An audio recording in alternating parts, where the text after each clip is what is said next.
So in this video today, we're going to talk about the philosophy. So last week we talked about the 10 pillars of a successful practice, and I mentioned that one of the pillars was to have the right philosophy.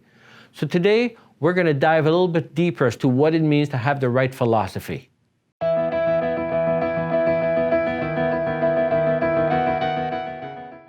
One of the things that I really enjoy about mentoring and consulting with other practitioners, either in the bookkeeping or the accounting field, is I have an opportunity of seeing financial statements of other practitioners.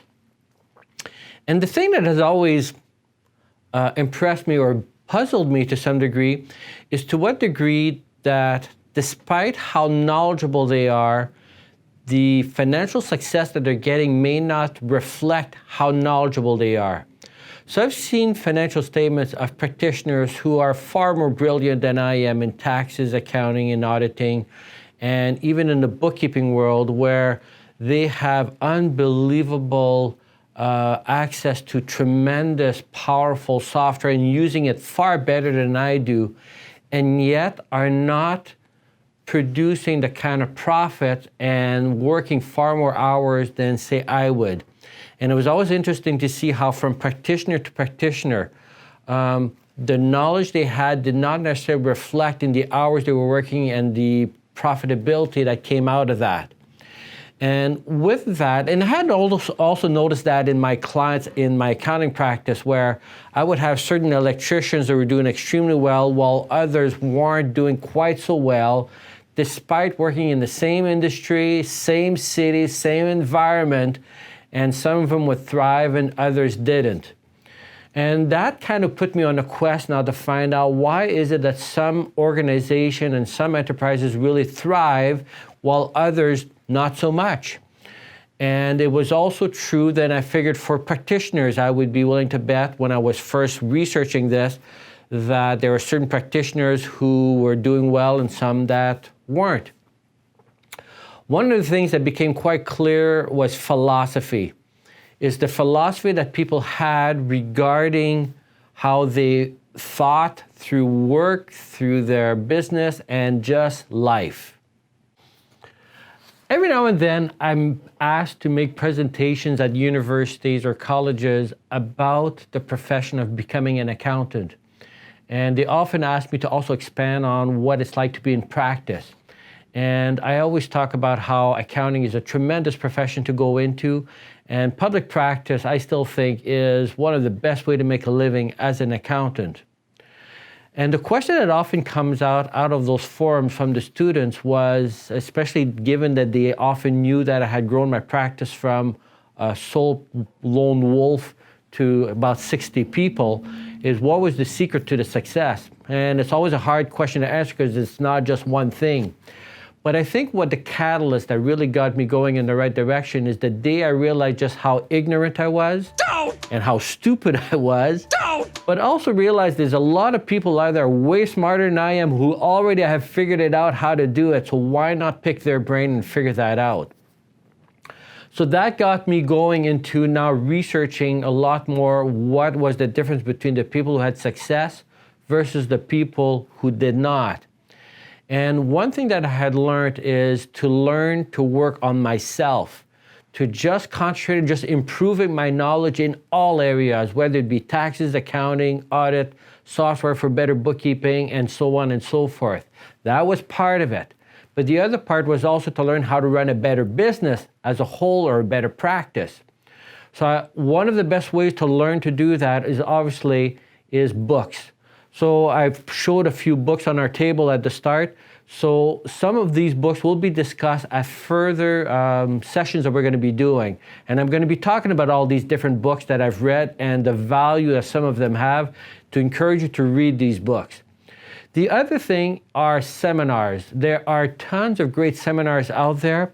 Unfortunately, seminars on practice management aren't terribly common. They're kind of difficult to find. And even a lot of forums will often maybe have 1 or 2 sessions on practice management, but it's not huge. And this is especially true, I found, in Canada. And I'm still reminded of a symposium that was happening in Vancouver. And they had presentations on taxes, on accounting, on auditing, on software, technical, everything there was about business or that was how to service our clients. But there were only just a few sessions on practice management. Now, what really disappointed me and surprised me is that several of the sessions related on practice management had been canceled because there wasn't enough interest. So I went to the ones that weren't canceled, but the other thing that really blew my mind is the one on taxes, auditing, accounting. They were full to the brim. So there was a lot of people there. They're all more interested about how to save taxes to their clients and make more money for their clients, but none of them seem to be interested in how to run a better practice and make more money for themselves and improve their own life. The other thing that was kind of disappointing is I found that I had to find that information mostly in the States. And I found that in the United States, there seems to be a little bit more awareness about possibly running a better practice. So one of the conferences that I found to be most valuable was the AICPA conference in Vegas, and it's usually in Vegas. And that is put together usually in June, and it has 5 tracks, one on auditing, one on taxes, one on accounting, one on technical, but they also have another 2 tracks, I think it's 6 tracks in all, on marketing, and then one on practice management. So I would usually just attend those 2.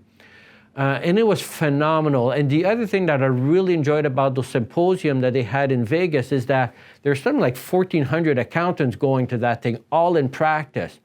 So you were constantly surrounded by people who were doing the same thing you were, having the same struggles as you were, and you could really learn from one another, which is something that's more difficult to do here in Canada. I found there's not this community about practitioners as there seems to be in the United States. So one of the things that you'll notice that I'll be bringing up every now and then is building a community of accountants where we can share ideas. So going back to the philosophy thing now, once I've developed this philosophy that I wasn't all that brilliant, then I realized I need to get smarter. And so, like I said, I started reading books, attending seminars, but also there's tons of information on YouTube and so on. So I suggest that you really make an effort to find all the information you can on the web and on YouTube that talks about practice management. There's not a whole lot of it out there, but there is some, and I suggest that you seek it out. So one of the first places you could start is maybe to subscribe to the channel here, and because we're going to be making presentations every week on practice management, and we're going to be tackling a whole bunch of subject matters that I know practitioners tend to struggle with, and there might be also areas that you don't struggle with that you can certainly improve upon. So I'll be sharing some of the things that I've tried, things that I've learned, and you take it or leave it. So take it from there.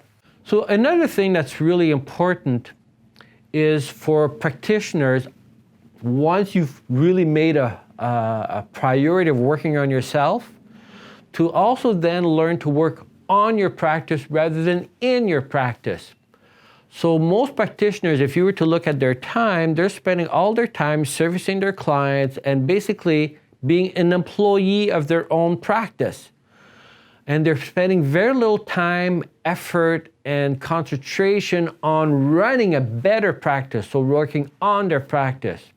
So that's true whatever the business you're in. I think we need to concentrate more on working on our business rather than in our business. So if you can make it a priority to work harder on your practice, you're probably going to see very, very quickly tremendous impact on your success of the practice, the number of hours you need to work to earn the same or possibly a hell of a lot more money. So as I've been talking about, one of the best things or the best way to provide a great practice is to learn all you can and to surround yourself with people. And we talked about building a community. But one of the best ways to do that is I would invite you to check below here. There's going to be a description or a link towards a forum that we've put together. It's usually a 3-day forum on just practice management. So no taxes, no accounting. It's all about practice management. So it's a symposium that we hold every year with tons of discussions, presentations on practice management. And the other part that's really nice about this is it's in Canada. So as far as I know, it's the only symposium that happens in Canada solely dedicated to practice management, where there is no taxes, accounting, or anything discussed. And so if you want to join us and have an opportunity to join other people of like mind who want to run a better practice and share ideas, this is the best way to do it. So I invite you to check up our site, our Rev Up Your Practice, and we hope to see you there. So one of my dreams is to create a community where we all join together and share ideas.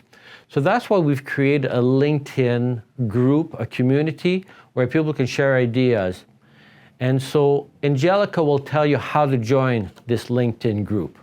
To join our community of thriving practitioners, go to the link down below, click on it. You'll be directed towards our LinkedIn private group, and you can request access, and I'll let you in. See you there.